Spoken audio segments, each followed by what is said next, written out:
Hi, I'm Peggy Farnsworth with Boise Retirement Coach. As a CPA, CFP, and CSA, I've had the privilege of guiding retirees and families across the Treasure Valley for more than 30 years, helping them navigate the complex yet rewarding transition into retirement.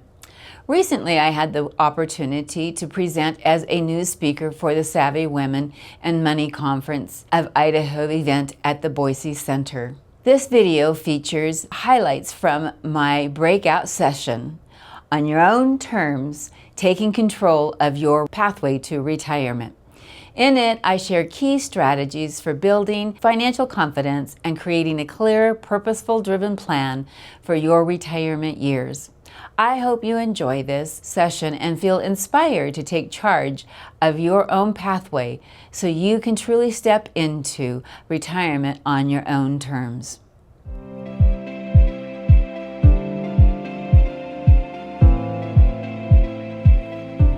So the question is, how much money do you need to have to retire? Anybody have any idea? Yeah, a lot. Several commas, okay. Interesting answers, okay. So it depends on how early you're going to retire.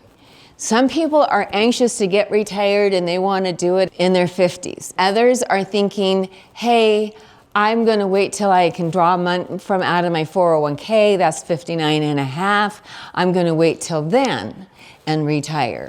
Others are waiting till they're 65 and they get that magic Medicare, and they don't have that health insurance nugget that is so hard. The sooner you retire, the more money you have to have accumulated. The longer you wait to retire, the less money you have to have. So kind of keep that in mind when you're making decisions about when am I doing this or not doing this. And then how long will you live? I often tell people, I can make your last dollar be gone on the last day and your kids get nothing if you tell me when you're gonna die.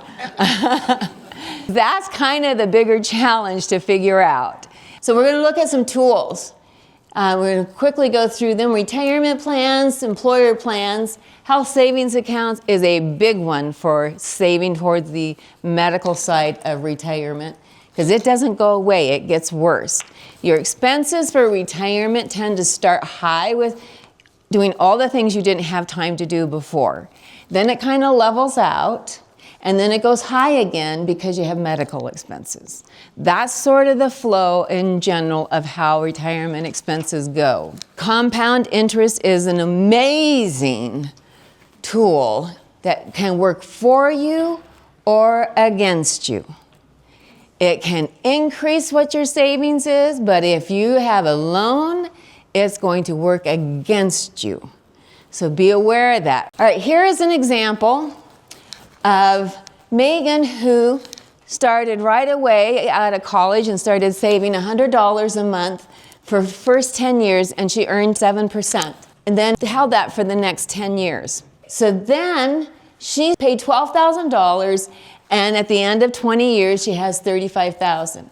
Now Jennifer, she went the other direction. I want to have furniture in my new apartment. I want to have a car. I'm going to do some nice vacations.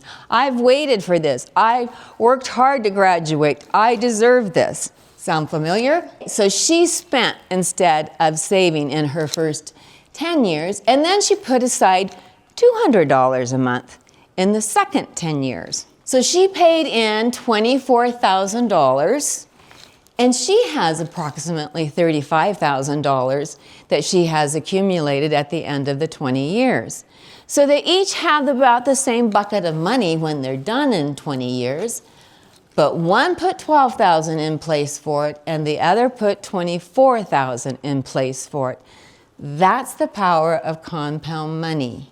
Make it work for you. You work smarter, not harder. How many have a retirement plan with an employer? Okay, if they're putting a match to the retirement plan, you need to be contributing at least enough to get that match. Because if you don't get that match, you're leaving money on the table. So then consider maximizing your contribution, which the numbers keep getting higher. In 26, you can contribute $24,500. If you have an IRA, if you're under 55, the contribution amount is $7,500.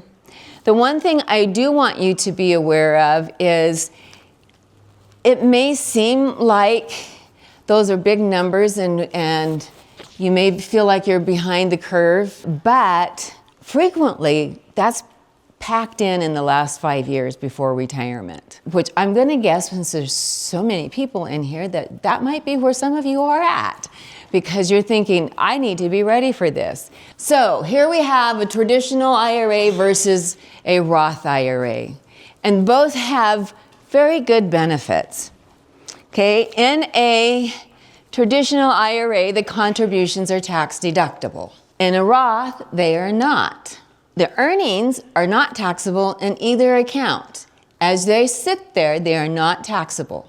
So you don't have any additional income that's being generated from the Roth or the traditional IRA. What about the disbursements? The disbursements on a traditional IRA are taxable when they come out. The disbursements on a Roth are not taxable when they come out. We're going to focus on some helpful behaviors. Start now, no matter how old you are, no matter how impossible it looks like. Delay gratification. That's back to that compound interest. Is it going to work for you or against you? If you delay gratification, save for a few months and then make your purchase, how much more you're going to enjoy it not having to make those payments. Create manageable goals. So if you're sitting here at $50,000, don't anticipate that you're going to try to have $1 million in 10 years. Can you get it to $100,000? And then can you get it to more than that? And plan for emergencies, because they do happen. Is it really an emergency when the car breaks down?